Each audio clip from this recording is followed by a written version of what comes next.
Narayanganj royal রিসোর্টে যাওয়াটা স্বাভাবিক বিষয় ছিল। আমি কোনো আনসিকিউরড প্লেসে ছিলাম না। আচ্ছা, আপনি একটা উত্তপ্ত সময়ে মুজিবের ভাস্কর্য বিরোধী আন্দোলনের যে একটা উত্তপ্ত সময় আপনি নারায়ণগঞ্জ থেকে গ্রেপ্তার হয়েছিলেন। আপনি আপনার স্ত্রীকে সাথে নিয়ে সেখানে গিয়েছিলেন। অনেকেই বলে যে আপনার সমালোচনা যারা করতে পছন্দ করে তারা বলে যে এরকম একটা সময়ে আপনার ওরকম একটা বেড়াতে গিয়ে আপনি সরকারের হাতে আপনার একটা টুলস তুলে দিয়েছেন আপনাকে কব্জা করার। তা আপনি এই বিষয়টাকে কিভাবে বিশ্লেষণ করেন? ওটা কি ভুল ছিল নাকি আপনার সঠিকই ছিল?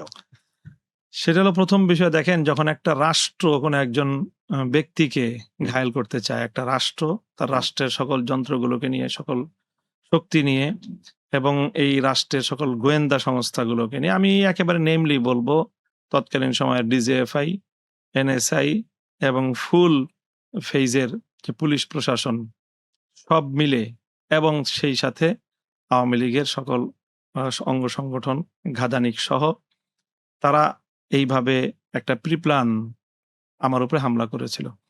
সেখানে আমার নারায়ণগঞ্জ রয়্যাল রিসোর্টে যাওয়াটা এটা কতটা স্বাভাবিক বিষয় ছিল। দেখেন, ঘটনা হলো ২৬শে মার্চ। জি, ২৬শে মার্চ হলো বাইতুল মোকাররমে আমাদের প্রোগ্রাম ছিল। জি, বা ২৬শে মার্চ হাটহাজারীতে হত্যাকাণ্ড সংঘটিত হয়। জি। তার প্রতিবাদে ২৮শে মার্চ আমরা হরতাল ঘোষণা করি। ২৮শে মার্চ আরো কিছু হত্যাকাণ্ড সংঘটিত হয়।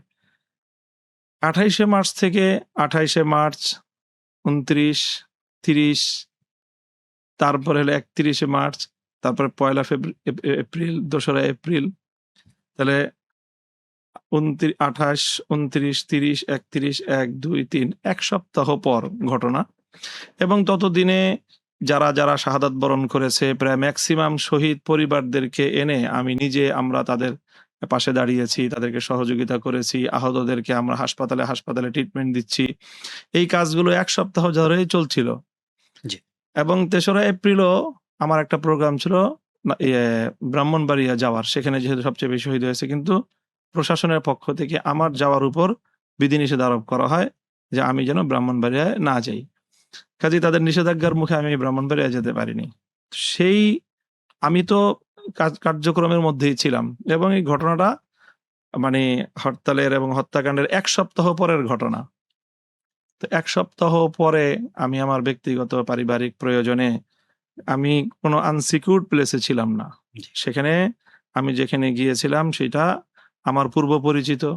সেখানে আমার একেবারেই ভক্তবৃন্দ এবং আমার পরিচিত অনেক লোকজন সেখানে আমার নিরাপত্তার দায়িত্বে ছিল তারা।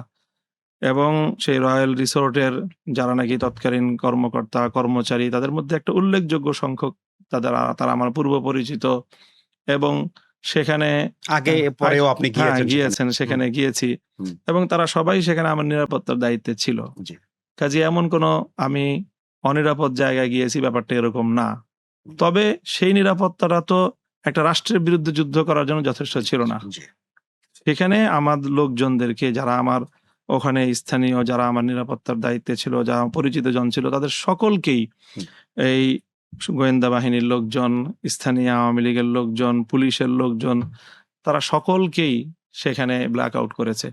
তাদের সকলকে সেখান থেকে সরিয়ে দিয়েছে এবং এগুলো করে তারপরে তারা সেখানে আমার উপরে গিয়ে অ্যাটাকটা করেছে।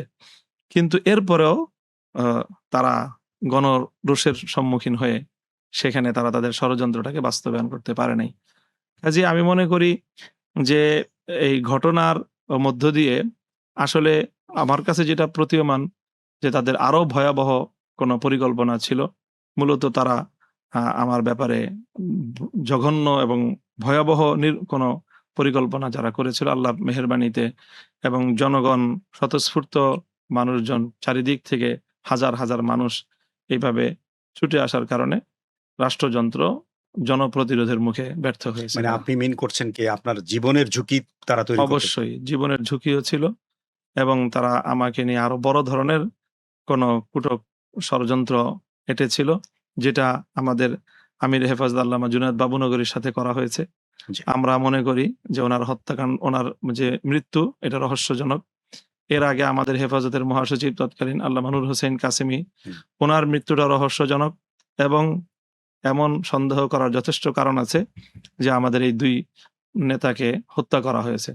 সুপরিকল্পিতভাবে, এবং আমার ব্যাপারেও সরকারের একই এজেন্ডা ছিল।